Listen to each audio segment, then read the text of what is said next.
Bueno, buenas noches, chicas. Hoy vamos a continuar con nuestro estudio del libro de Hechos. Hoy el estudio es el capítulo 11. Entonces vamos a empezar, como siempre empezamos con oración. Vamos a orar el Tehilim 119, del 33 al 40.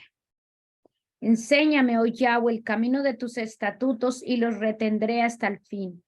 Dame entendimiento y guardaré tu Torá, la cumpliré de todo corazón. Hazme andar en la senda de tus mandamientos, porque en esto me deleito. Inclina mi corazón a tus testimonios y no a la codicia. Aparta mis ojos para que no vea la falsedad y vivifícame en tus caminos. Confirma tu palabra a tu sierva, temerosa de ti. Aleja de mí la afrenta, porque tus juicios son buenos. Me he deleitado en tus mandamientos, vivifícame en tu sedec. Isaías 60 del 1 al 2. Levántate, resplandece, porque ha llegado tu hora, y el cabot de Yahweh se ha levantado sobre ti. Pues he aquí que las tinieblas cubrirán Arets y densa oscuridad los pueblos, pero sobre ti se levantará Yahweh, y será visto su cabot sobre ti. Padre soberano del universo, soberano maestro, te invocamos en esta noche para que vengas a nuestra reunión y seas tú el que nos enseñe de tu palabra. Toma el control de nuestra mente, de nuestro cansancio, de nuestro sueño.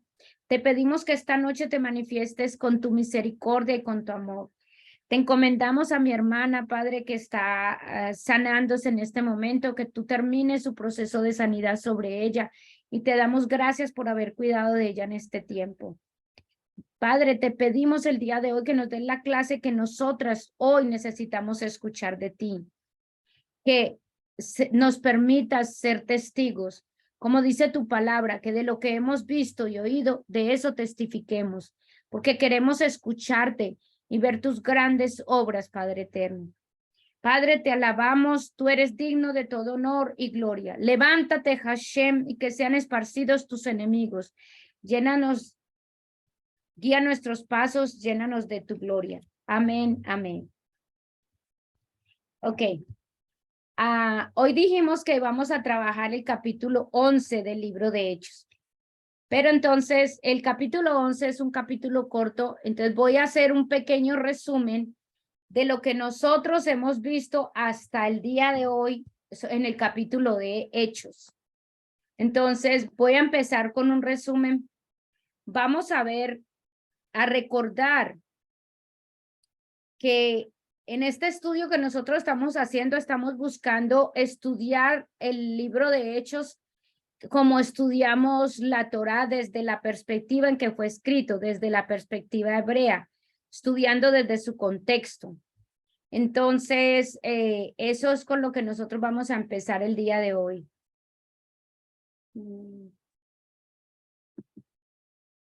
Entonces, por eso voy a empezar con un resumen del capítulo desde el capítulo 1 hasta el capítulo 10. Y lo primero que quiero resaltar es sobre el contexto. Recuerda que, ¿qué es el contexto? Según el diccionario, es el conjunto de circunstancias que rodean una situación, sin la cual obviamente no podemos comprender correctamente lo que se está diciendo. Bueno, el contexto que nosotros estamos buscando es el contexto desde la cultura hebrea, leerlo desde la perspectiva en que fue escrito. Y debemos recordar también el contexto bíblico. La interpretación propia de la Biblia es una salvaguarda contra la superstición de nuestros puntos de vista sobre la escritura. Es decir, que si nosotros realmente buscamos el contexto del estudio que estamos haciendo, nosotros vamos a evitar nosotros poner nuestros propios puntos de vista y entonces interpretarlo a la manera que nosotros queremos o pensamos que es. Vamos a recordar una de las cosas importantes, que el libro de Hechos es un puente 100% judío. El libro de Hechos es el puente estructural que abarca las dos épocas, el Antiguo Testamento y el Nuevo Testamento. Es el vínculo que une la ley de Moisés con el advenimiento del Mesías. de Yeshua. Y lo más importante es que el libro de Hechos es 100%, como la Biblia, es 100% judío. Lo más importante para el correcto entendimiento de este libro es tener en cuenta que es un puente 100% judío. Eso no podemos quitarlo de lo que estamos tratando de hacer. Ahora, en este resumen yo quiero hacer como una pequeña pausa y hacernos una pregunta a nosotras en el resumen que vamos a hacer de Hechos. Y la pregunta es esta: ¿por qué creo lo que creo?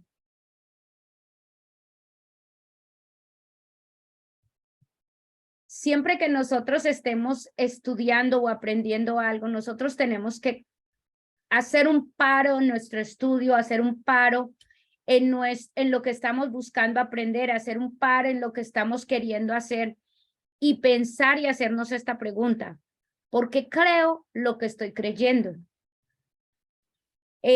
Desafortunadamente, hoy en día las iglesias se han alejado de lo que realmente deberíamos enseñarle a la gente a buscar, y es buscar la verdad de las escrituras. Se ha enfatizado tanto la doctrina, y como les decía yo la otra vez, la doctrina, la gente muchas veces no tiene una diferencia de que lo que se está enseñando es doctrina y que no necesariamente es la palabra del Eterno. Y también les decía que la doctrina no es el problema, o bueno, hay doctrinas que son un problema, pero la doctrina no es el problema. El problema es cuando nosotros decimos que esa doctrina es la palabra del Eterno. Ahí es donde está el problema. Entonces se ha enfatizado más en defender las doctrinas que enseñarle a la gente a buscar la verdad de la palabra del Eterno. Entonces ahí es donde está el problema. Y desafortunadamente cuando nosotros paramos de buscar, porque se enseña que, bueno, esto es lo que el Eterno dice, entonces cuando la gente para de buscar, hasta ahí llega su crecimiento espiritual. ¿Por qué para de buscar? Porque le han enseñado mucho temor. Si no es 10, si no es esto, cualquier otra cosa es del diablo. Desafortunadamente esa ha sido muchas veces la enseñanza. Si no es lo que nosotros creemos, si usted está haciendo otra cosa, eso no es de Dios, es del diablo. Entonces, desafortunadamente mantiene a la gente en temor y no se cuestiona, ok, por eso estamos mirando esto, por eso estamos mirando, ¿por qué creo lo que creo? El estudio que estamos haciendo, tratamos de ver la palabra y de entenderla desde la manera en que fue escrita, pensando en las circunstancias que ocurrieron cuando la Biblia cuando estaban escribiendo y estaba sucediendo lo que sucedió. Cuando uno quiere tratar de hacer lo que nosotros estamos haciendo, tratar de profundizar un poquito más, pues obviamente esto demanda mucha dedicación y estudio. Hay que estudiar la palabra, hay que profundizar. Algunas veces cuando yo estoy estudiando con la Tanakh en la mano, estoy estudiando con un estudio bíblico, estoy estudiando mirando en el internet definiciones, cosas, porque hay que profundizar. Porque muchas veces, y cuando yo estoy estudiando, no necesariamente algunas cosas yo no estoy de acuerdo con lo que el Señor dice o que con el que estoy estudiando dice. Entonces yo investigo un poquito más y busco, ¿para qué? Para ir más profundo, porque la palabra nos ha enseñado, y una de las cosas que dice es que escudriñemos la palabra. Entonces yo estudio de gente que yo veo que ha escudriñado la palabra, pero a mí también me toca escudriñarla, ¿sí? Entonces, cuando yo estudio el capítulo 10 o el capítulo 11 o lo leo, mi hermana, por ejemplo, ella ha leído, dice, bueno, ella ve el video de la clase que estudiamos, lee la palabra, lee la Tanakh, y luego dice, no, pero es que hay algo que quiero averiguar más, entonces busca un poco más. Ahí estamos buscando escudriñar, exacto, estamos buscando escudriñar la palabra. ¿sí? Entonces, desafortunadamente la mayoría de las personas que hoy en día van a la iglesia se ha vuelto una cosa de camaradería, de porque tienen ideas afines, nos vamos a reunir. Se forma una edificación emocional y la palabra del Eterno es mucho más que emoción.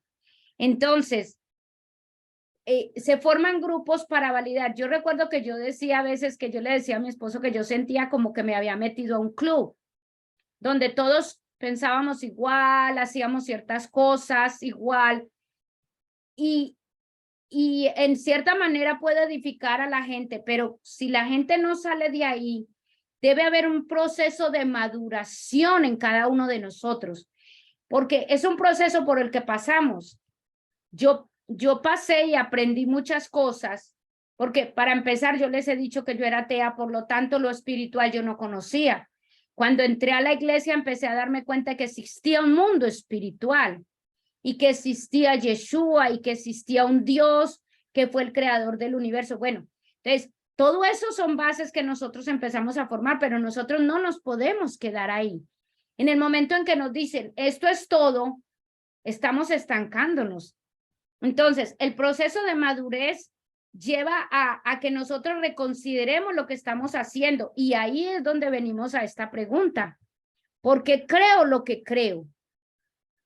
Y a veces la persona puede sonar un poco rebelde porque se cuestiona, pero es mejor pasar por rebelde y buscar la verdad que simplemente creer porque otro me lo dijo.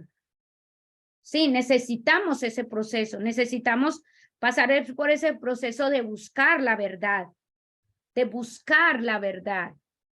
Y que en esta clase tratamos de hacer eso, estamos buscando poco a poco la verdad. Pero entonces, recuerda que Yeshua decía en Juan 8, 31, 32, él decía, si vosotros permaneceres en mi palabra, ¿en la palabra de quién? En la palabra de él. No dice si nosotros permanecéis en estas doctrinas que estamos diciendo aquí. No, si permanecemos en las palabras del Eterno, seréis verdaderamente mis discípulos y conoceréis la verdad y la verdad os hará libre. Ahora, ¿libres de qué? Libres de la esclavitud del pecado.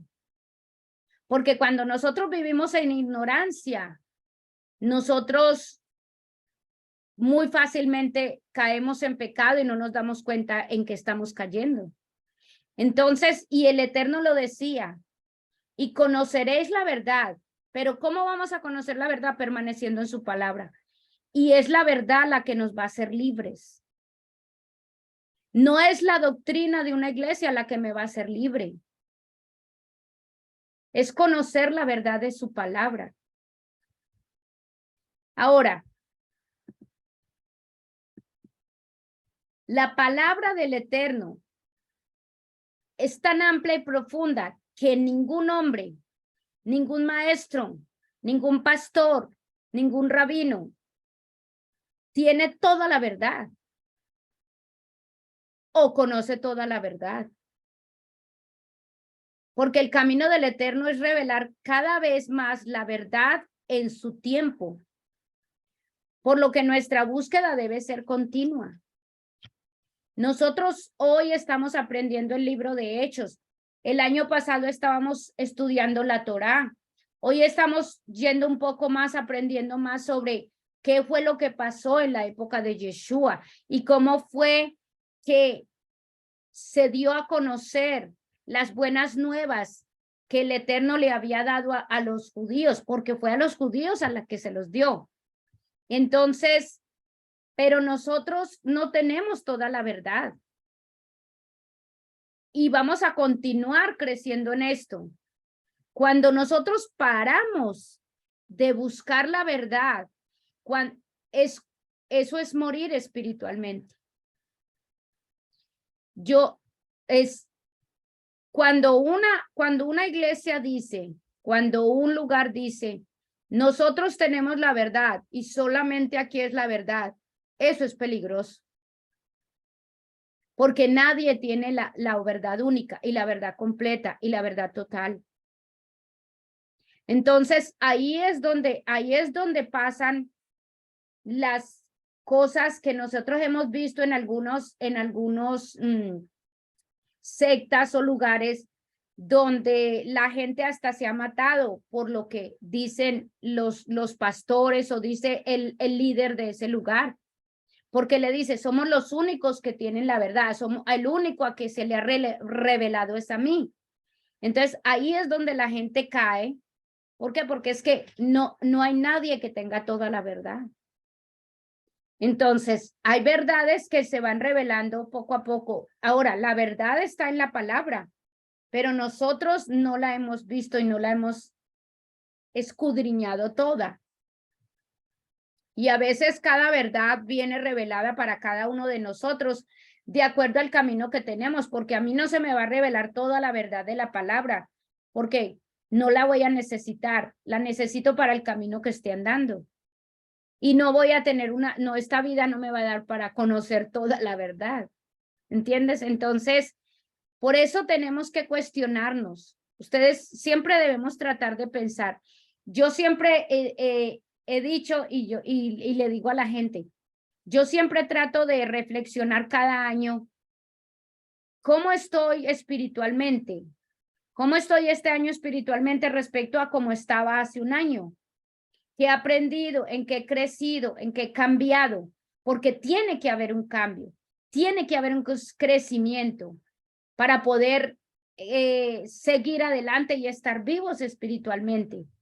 Y nunca lo vamos a saber todo, pero vamos a darnos cuenta de que hoy aprendí y sé más de lo que sabía y hacía el año pasado espiritualmente. Y esa es la búsqueda y por eso nos tenemos que cuestionar ¿por qué creo lo que creo el día de hoy?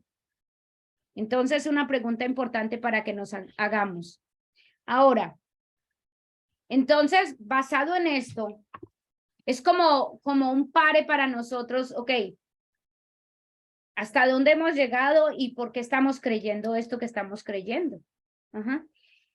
Porque en el libro de Hechos voy a decir poco a poco, así en términos generales, qué hemos aprendido hasta ahora en el capítulo del 1 al 10. Aprendimos que la creencia en Yeshua surgió de la religión de los judíos. Aprendimos que la religión de los judíos en la época de Yeshua, en la época del Nuevo Testamento, se practicaba de la misma manera que se practica hoy en día el cristianismo. ¿Recuerdan que habían diferentes facciones se llaman como diferentes sectas o grupos que creían de acuerdo a lo que resaltaban, entonces se formaban diferentes, por eso había tantas sinagogas, porque las sinagogas tenían diferentes doctrinas establecidas, que es lo mismo que pasa hoy en día, hay diferentes doctrinas establecidas, entonces hay miles y miles y miles de divisiones cristianas porque hay miles y miles y miles de doctrinas. En esa época pasaba lo mismo con los judíos, las diferentes facciones. Entonces, por eso en ese sentido era algo parecido. Ahora, había dos divisiones importantes en la época del Nuevo Testamento, que eran los saduceos y los fariseos. Los saduceos eran los que controlaban el templo. Perdón, sí, los saduceos eran aristócratas quienes operaban en el templo y controlaban el sacerdocio y dirigían la corte judía. Pero los fariseos eran los sabios los que supervisaban las sinagogas. Por lo tanto, las sinagogas y los templos vivían en mucha rivalidad. Por eso estaban esas dos divisiones. Había rivalidad. Había cosas en que se parecía, pero había cosas en que eran muy diferentes. Entonces había una rivalidad entre ellos. Para Yeshua y sus seguidores, así como para los judíos regulares, el suyo era el mundo de la sinagoga. De hecho, como ellos eran los judíos de la dispersión, o sea, los que están en la diáspora, los que estaban fuera de Jerusalén, fuera de Israel, entonces venían a reunirse y venían al templo una vez al año porque era parte de los mandamientos del Eterno. Y nosotros vemos en los evangelios que Yeshua venía al templo como cumplimiento de esos mandamientos, pero él creció y él se formó en las sinagogas, él y los judíos que lo seguían.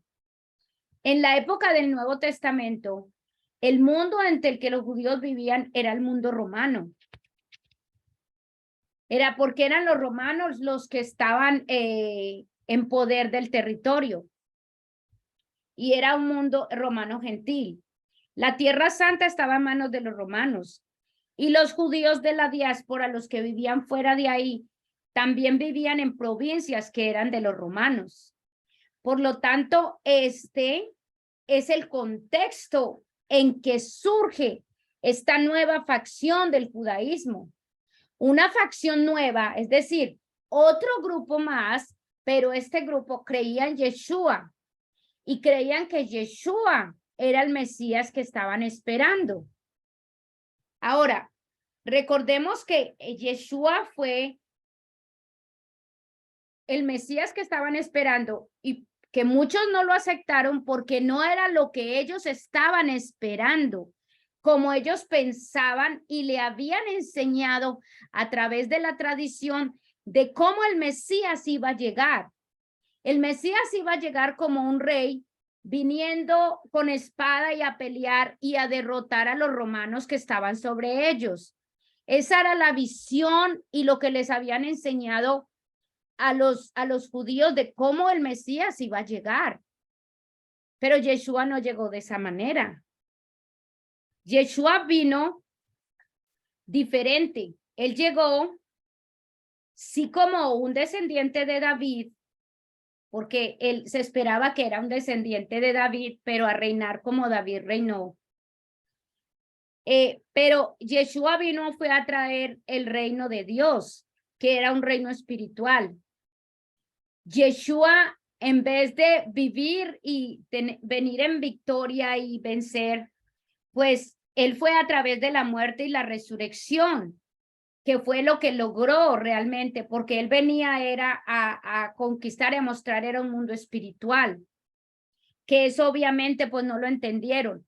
Ahora, ¿por qué no lo entendieron? ¿Por qué no lo entendieron los judíos de esa época?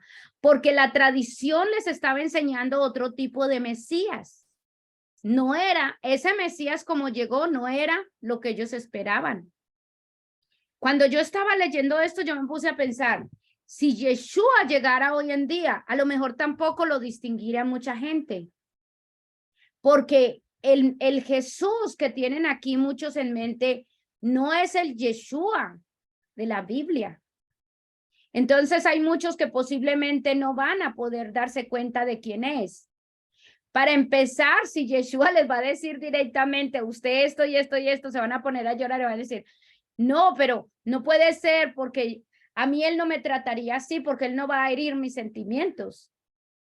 Y nosotros hemos aprendido que el amor tiene mucho más que ver, el amor bíblico tiene mucho más que ver con mucho más que solo sentimientos.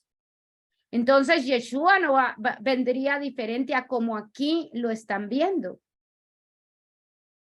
Entonces, también hablamos de que hablamos de Esteban y dijimos que Esteban era fue el primer mártir que hubo y que fue el primero que empezó, que no era discípulo. Me salté el número 7.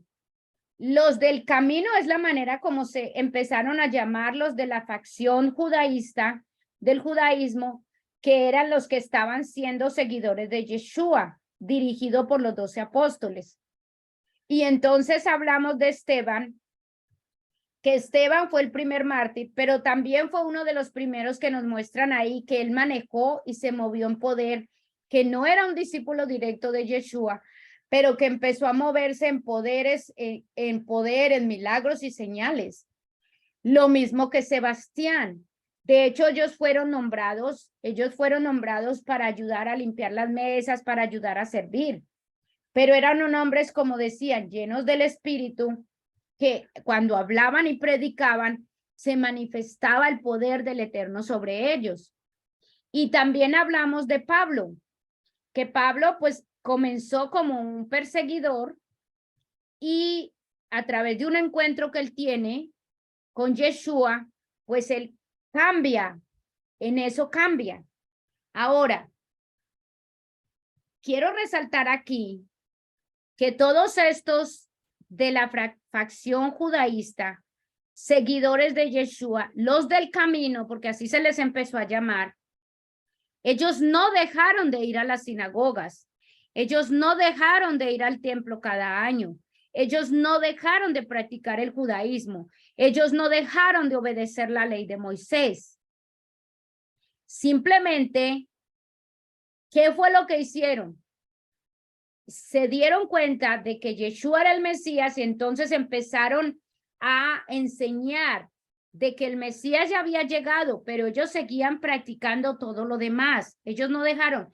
Y a través del libro de Hechos, nosotros nos vamos a dar cuenta cómo cada uno de ellos iban a las sinagogas, hacían todas las cosas que la ley de Moisés establecía que hicieran, ¿cierto?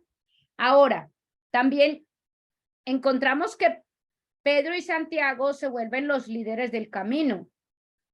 Y aquí Pedro, recuerde que tiene una visión que cambia su teología sobre los gentiles, que su teología básicamente estaba basada en la halajá, pero entonces él cambia y gracias a esta visión, escuche, gracias a esta visión, es como aquí, como el Eterno le había confiado a los judíos las buenas nuevas, ¿cierto? Entonces, al cambiar la teología defectuosa de Pedro, los judíos creyentes podían ir a los gentiles para que ellos también pudieran ser salvos. De eso entonces es que trata el capítulo 11. Porque ahora me decía Yuri, básicamente está repitiendo lo que la visión de Pedro decía. Ajá, sí, ¿por qué Pedro? Pedro se las dijo a quiénes y vamos a ver por qué él se las dijo. Entonces, al cambiar el Eterno esta visión de Pedro, entonces Pedro va donde un gentil romano, un centurión romano, y entonces puede hablarle de las buenas nuevas de Yeshua. De hecho, a él dice que le hagan el mikveh, le hacen el mikveh a la gente que está ahí. Entonces, aquí es donde entramos al libro de Hechos, capítulo 11. Ahora, antes de entrar al libro de Hechos, capítulo 11, yo les quiero hacer una pregunta para recordar.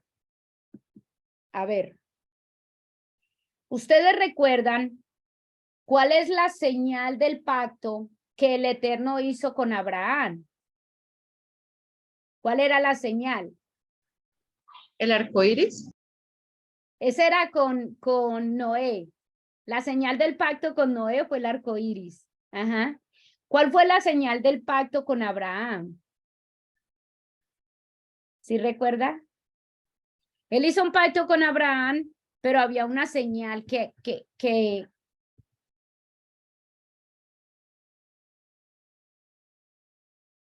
¿sí la recuerdan? El arco iris fue la señal del pacto con Noé. Uh-huh. Era cuando él iba con Isaac, and he was going to sacrifice Isaac. No. No. ¿Sí se acuerdan? Nosotros escribimos una vez las diferentes señales que el Eterno ponía cuando hizo diferentes pactos. Bueno, la señal del pacto del Eterno con Abraham fue la circuncisión. ¿La qué? La circuncisión. Circumcision. Ajá, Yes. ajá, ajá. Ahora, Entonces, ¿por qué les digo eso? Pónganme en cuidado. La circuncisión fue la señal del pacto con Abraham. Y recuerde que es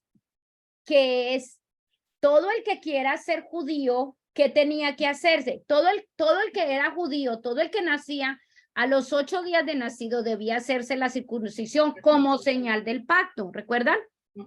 Todo el que quería ser judío, ¿qué tenía que hacerse?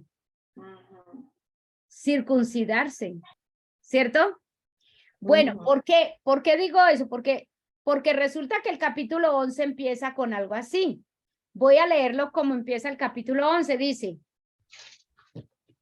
el versículo dice, llegó la noticia a los Shelihim y a los hermanos que estaban en Yehudá, de que también los esparcidos entre las naciones habían recibido la palabra de Elohim.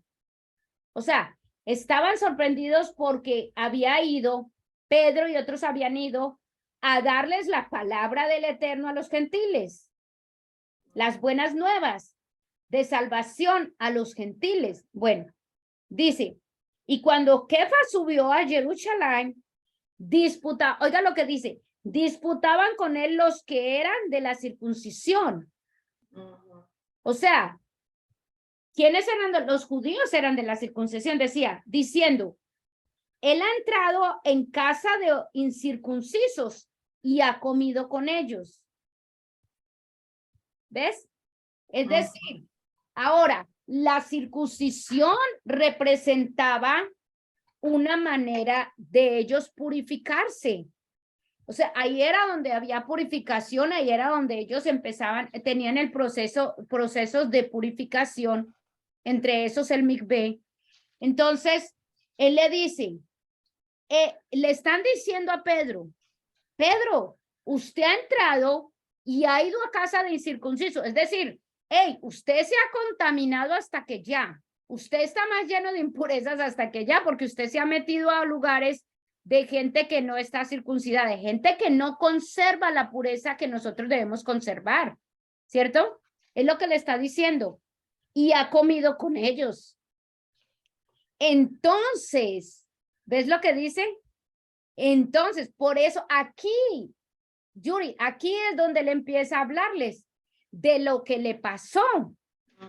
¿Por qué empieza a hablarles de lo que le pasó? Porque es que por la visión, ahí empieza a hablarles de la visión, porque es que es por la visión que él dice, es por la visión que yo entré allá, porque es que en la visión el Eterno me está diciendo, me dijo esto y esto. Sí, entonces, diciendo, ¿por qué ha entrado en casa de hombres incircuncisos y has comido con ellos?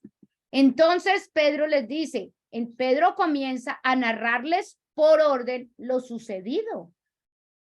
Y entonces ahí él es donde empieza a decirles, yo estaba haciendo tefilá, estaba orando, tenía hambre, estaba esperando comer, entonces tuve la visión con los animales y yo dije, no, Señor, yo no voy a comer cosa inmunda, cosa que no es común. Entonces nosotros vimos que Pedro consideraba también a los gentiles inmundos, ¿sí? Y no era porque el Eterno le hubiera enseñado, porque el Eterno en ningún momento en la Torá había dicho que los gentiles eran inmundos, solamente que eran comunes, no tenían el estatus de santo. Ahora, si ustedes recuerdan que nosotros cuando estudiamos sobre los estatus espirituales, para poder llegar al estatus de santo, para poder mantener, tenía que haber un estado común. Si la gente por alguna razón, era impura, por alguna razón, entonces tenían que purificarse a través de diferentes cosas como el mikvé, y entonces podían ir a hacer los rituales o hacer lo que tenían que hacer porque estaban otra vez limpios. ¿Cierto? Entonces, Pedro está explicando estas cosas. Por eso él lo vuelve a decir. Por eso Pedro vuelve a contar. Ahora, ¿qué es lo que le dice Pedro? En el capítulo 11 de Hechos, versículo 17, él dice, sí, porque él les está contando la historia, ¿cierto? Le dice, tuve esta visión y cuando yo estaba tratando de entender de qué era lo que quería decir, llegaron estas personas a preguntarme y me dijo a mí un ángel que yo debía ir con ellos. Dice, entonces él dice, en el versículo 17 dice, si Dios, pues, les concedió también el mismo don que a nosotros, que hemos creído en el Señor Jesucristo, ¿quién era yo que pudiese estorbar a Dios? Es decir, todo esto que me pasó, el capítulo 11, básicamente él está diciendo, toda esa visión, todo eso que me pasó, el Eterno les está dando entrada a ellos. ¿Quién soy yo para estorbar a Dios y decir, como le estaba pasando? No, Señor, yo no voy a comer de cosa inmunda. Bueno, pues aquí le está diciendo, no, él me mostró que ellos también han sido elegidos por Dios para recibir salvación. Entonces, y en el versículo 18 le dice, en el versículo 18 dicen ellos, obviamente él les dijo, oiga, él no dijo, a mí lo que me parece bonito aquí es que él no dijo, yo leí, yo escuché, a mí me dijeron, no, él dijo, a mí me pasó esto y esto y esto, y el Eterno entonces me mostró que yo estaba equivocado y esto es lo que él está haciendo. Entonces, ¿quién va a contradecir la experiencia que él tuvo? Por eso la experiencia que uno tiene con el Eterno es tan importante, porque la mayoría de los que estaban ahí tenían la tradición en su mente y en su corazón del alajá y la mezcla que tenían con la Torá y la mezcla que tenían con las tradiciones.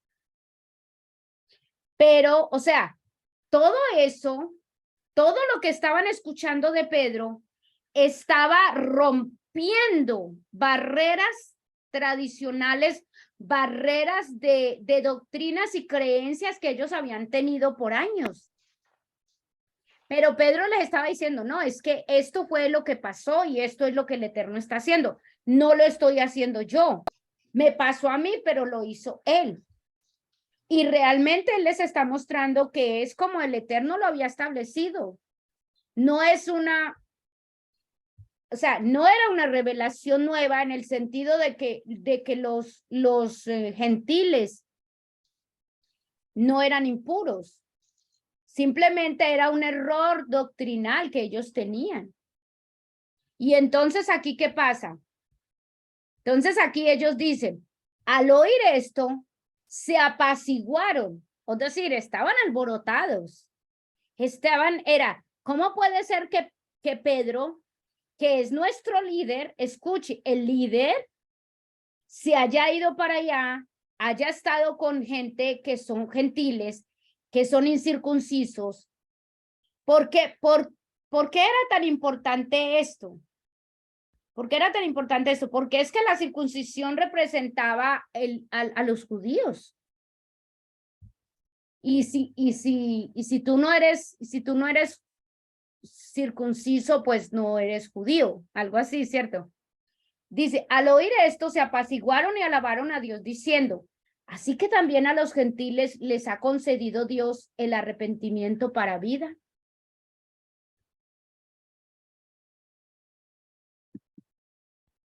Esa es una de las cosas más importantes que pasa ahí en el libro de Hechos. ¿Por qué? Es porque gracias a esto que pasó, es que ellos van con libertad a decir, a enseñar las buenas nuevas a todo el que lo quiera escuchar. Porque hasta el momento era entre quienes, entre gentiles, era tratando de buscar por ahí uno que otro que no era gentil, pero era entre gentiles porque su creencia no los dejaba ir a otro lado, su manera de pensar no los dejaba tener la libertad. ¿Por qué? Porque Pero aquí el Eterno les está mostrando otra cosa. Y ellos dicen, oh, así que también a los gentiles. Entonces son quienes los que van a predicar la palabra.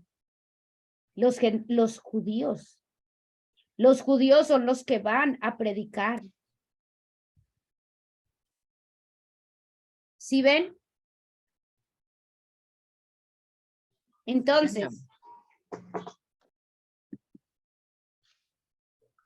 ahora los gentiles pueden ser santos como resultado de la fe en Yeshua. ¿Sí ven eso? Ahora los gentiles pueden ser santos. ¿Por qué? Es como resultado de la fe en Yeshua. Aquí es donde empieza, aquí es donde empieza. Ahora, entonces, vamos que los gentiles también pueden recibirlo. Ahora, obviamente, piensen en esto. Piensen en esto. Ellos pensaban, ok, pero el Eterno, como prueba de que nosotros lo estamos siguiendo y somos judíos, pues es la circuncisión. Por lo tanto, ¿qué se espera que ellos, en la mente de ellos, piensen en esto? En la mente de ellos, ¿cuál era el requisito siguiente que ellos iban a tener que cumplir? Si ya podían venir al camino del Eterno. El requisito siguiente era ¿cuál? Se tienen que circuncidar, ¿sí o no? Ese era el requisito siguiente. Entonces, por eso es que empieza a haber ciertas discusiones de aquí en adelante. Porque ellos ven como que ser seguidor del Eterno tiene que ser circuncidado. ¿Me entiendes? Entonces, ahí empiezan ciertos problemas que después los vamos a ver más adelante, a poco en el libro de Hechos. Pero hasta el momento lo importante en el capítulo 11 del libro de Hechos es que, los gentiles pueden ser santos como nosotros. Es decir, y recordemos la definición de santos. Ser santo es ser separado por el Eterno. Y una cosa que quiero enfatizar, el concepto de santo es solamente el Eterno el que decide qué es santo y qué no es santo. Nadie más. Solamente Él. Ahora, entonces, yo quiero enfatizar aquí, para terminar, voy a resaltar cierta cosa que estuve hablando así por encima ahorita, que tenía que ver con la pureza ritual. Y yo dije algo de eso en la clase pasada. La pureza ritual. El libro de Primera de Pedro dice, más bien, sean ustedes santos en todo lo que hagan, como también es santo quien los llamó, pues está escrito, sed santos porque yo soy santo. Ahora, póngase a pensar un poquito. Pensemos un poco en esto. Si Él ya nos hizo santos, ¿cierto? Porque nos llamó, en el momento en que nos llamó somos santos. ¿Por qué nos dice que seamos santos?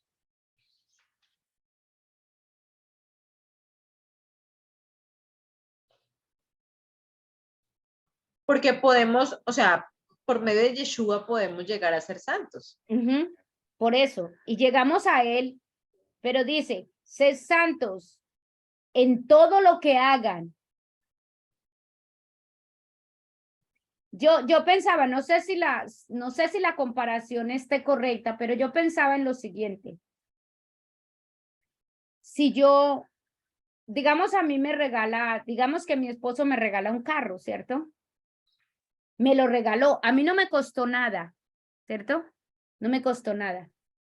Pero ¿cuál es mi responsabilidad con ese carro? Cuidarlo y conservarlo. Conservarlo. O sea, mantenerlo lo mejor posible, ¿cierto? Ahora, no sé hasta qué punto el ejemplo sirva, pero yo pensaba, eso es lo que el Eterno espera de nosotros. O sea, Que yo nos he cuidemos. escogido que cuidemos nuestra santidad, que la protejamos. porque estamos en este mundo y corremos el riesgo de llenarnos de impurezas, pero hay que estar en un proceso de limpieza, estarnos limpiando, están protegiendo esa santidad, cuidándola, cuidar la santidad. Por eso él dice que seamos santos en todo lo que hagamos. Y nosotros sabemos las leyes de santidad que el Eterno ha puesto, ¿cierto? Están en la Torá. Ahora, también en Hebreos 12:14 dice, procurar estar en paz con todos y llevar una vida santa, pues sin la santidad nadie podrá ver al Señor. O sea, como que hay un requisito para nosotros que no tiene que ver con nuestra salvación, pero sí tiene que ver con proteger y cuidar esa santidad que hay en nosotros. Yo creo que yo di una clase sobre eso, protejamos la santidad que hay en nosotros. Porque hay cosas que la pueden contaminar. Pero también el Eterno ha dejado en su palabra cosas que pueden mantener esa santidad limpia, que nosotros podemos hacer. Por eso las leyes sobre la santidad. Por eso es importante cada año nosotros recordar las leyes sobre la santidad, volverlas a leer y mirar, ok, ¿qué estoy haciendo? ¿Qué estoy practicando? Que tenga que ver con conservar la santidad, la pureza ritual. Ahora, ¿por qué hago énfasis en eso? Porque por alguna razón los estatus espirituales de puro y impuro han sido eliminados del pensamiento y la ideología cristiana. Pero eso es algo bíblico e histórico y sigue en vigor. El Eterno no quitó eso. Y de hecho Yeshua no lo quitó. Por eso Yeshua fue y se hizo un mikvé. Él no lo necesitaba, pero lo hizo para que nosotros viéramos eso como un ejemplo. Esto hay que hacerlo. Y los judíos practican mucho y usan el mikvé para purificación. Los estatus, y esto es algo que usted no escucha en las iglesias. El estatus de puro, impuro. Y cómo la gente debe buscar esa pureza. Estar en pureza ritual. La impureza es algo que todos deberíamos descubrir en nosotros y buscar cómo deshacernos de ella. Eso es algo que la maestra de nosotros enfatiza muchísimo, mucho. Ella dice, nosotros necesitamos estar en ese proceso. Porque es que sin santidad nadie verá al Eterno. Y nosotros debemos buscar esa pureza. Y no nos lo habían enseñado antes, pero ahorita lo estamos aprendiendo. Entonces debemos buscar eso en nosotros, en nuestra casa, en nuestra familia.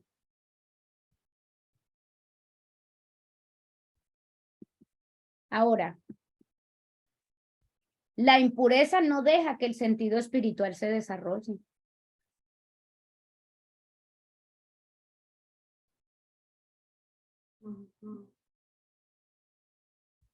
Eso es muy, muy importante para nosotros. Que nuestro sentido espiritual realmente se vaya desarrollando. Y hay que trabajar en esto.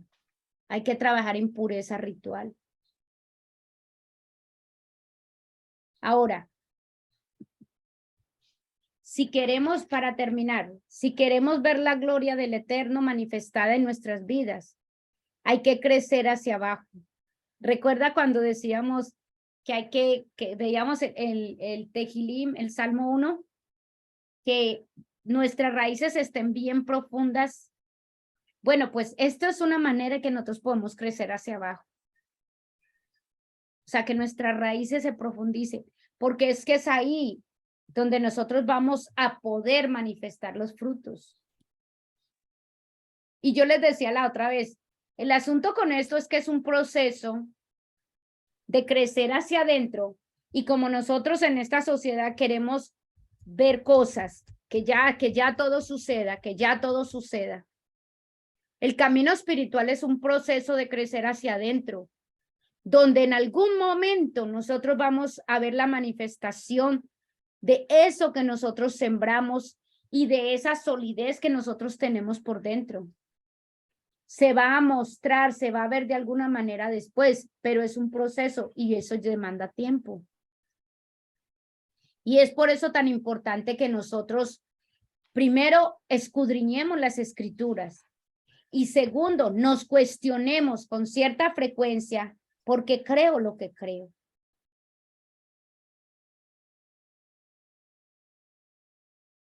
Y poder empezar a hacer estas cosas en nuestra vida.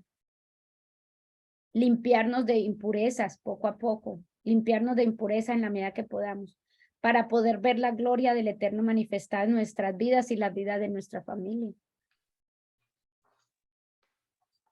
¿Y por qué toqué este tema aquí? Porque eso era lo que pasaba, esa era la preocupación de ellos. ¿Por qué Pedro se estaba mezclando con gentiles? Porque los gentiles, muchas cosas de las que practicaban tenían que ver impurezas, de cosas de impureza. Y los judíos se cuidaban y se cuidan hoy en día muchísimo de la pureza, o sea, de estar en pureza. Que eso es algo que nosotros debiéramos aprender. Si somos, como decimos, buscando ser seguidores del Eterno.